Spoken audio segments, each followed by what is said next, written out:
That's what I call an unplugged version of it. Yeah, really. May I offer you some champagne? Please. While we see a bit of your television work.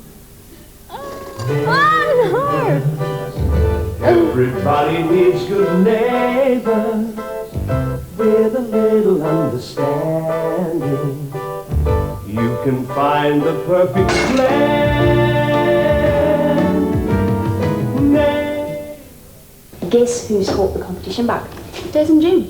It's old news around here. Mike and Scott have decided to get in on the act as well. I saw Mike on the way over here. He and Scott are going to have a race in your pool at the weekend. 10 laps. Oh, no one's asked us if they can use the pool. Don't worry. Scott will be over before too long to tell you all about it and to make sure he's in the good books. He's going to need heaps of practice, though. Mike was the school champion. Diving champion. Scott's the strongest swimmer any day. Well, we'll see, won't we? This whole street's gone competition mad. First Des and Jim and now Scott and Mike. Yeah.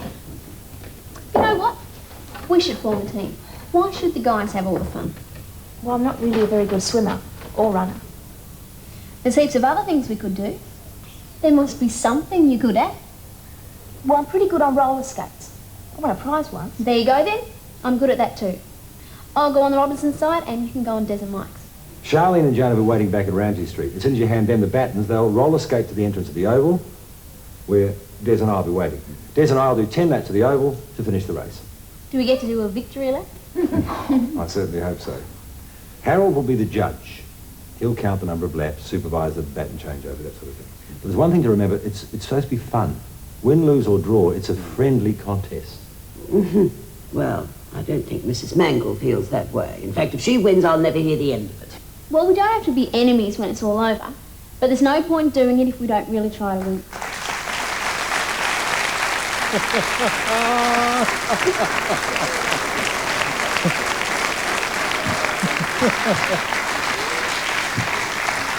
Well, you really dug that. Yes. You dug that one out. How do you feel when watching that young Kylie over there? That looks much older than you do look now. Yeah. Look at me squirming. I'm all embarrassed. That young Charlene character, did you have anything to do with you? Oh, yeah, probably. She was a rough nut, you know, like really gutsy. And I have never punched anyone. She punched someone. Yes. But she was enormously popular over in Australia, and this series is all over the world. It's incredible. Why do you think such a soap gets so much success? I would say for the United Kingdom it was really successful because it was, you know, it showed the sunshine and you know, open space and all the English. You know, well, most of them really like Australia. Simple storylines, simple characters, you know, basic soapy drama. But it was so successful. I remember we were at work, you know, day in, day out. It was very grinding work to have to do. And someone came into the green room where we used to wait and said, oh, the show's doing really well in England. And we couldn't understand what they meant. I mean, I thought it would be on maybe in the middle of the day and, you know, some people, like sick kids would watch it. Like I would see Dynasty as a, you know, 12-year-old. But no, it was really a huge success. Yeah, kids were not going to school and doctor surgeries changed the hours and it just was amazingly successful. And how did this success affect your life at the time? At that time, not so much because we were still in Australia. Although we heard about the success, it didn't make that much difference to us. We still had to go to the studio and do the show. But then afterwards, when I went to London and started doing promotions, then my life became a lot more hectic, yeah. Yes. And how was it with your family? Because you're a family woman, you like your brothers, your parents. Was it hard, the separation? Initially, I think yeah. If you were my child, I wouldn't leave you like that. Or your brother, or your... Well, they came to visit me and, you know, we're close families, so I think that helps. Even though you're not together, I know that...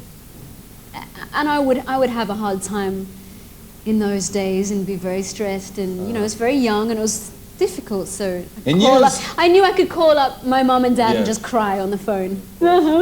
You know. I don't see you crying. Do you cry often? I cry sometimes. Yes. I'm a bit of a drama queen. What so. what makes you cry? Anger or passion? Onions? Onions, yeah. Not so much anger. I think probably stress is one Yes. reason when you just can't No, yes. can't sort things out in your head, and just being sad. Years later, I see a photograph of you being introduced to the Queen Mother. Do you remember that? I've met. No, I've not met You the met Queen the- Mother. I no. met Princess Di and Chuck.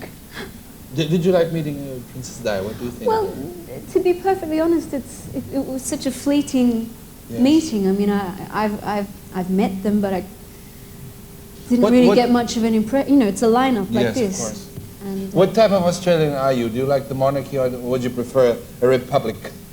I would love to see Australia as a republic. Yes? I You don't think it's not logical anymore to have the Queen as a flag?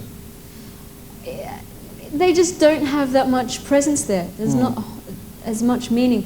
I can understand for the older generation that it's a difficult change to be able to imagine fighting under that flag and Yeah. everything. But all of our coins and notes and the flag that the Queen's linked to them all, and it just For your generation, it doesn't make any it sense. doesn't have that much meaning.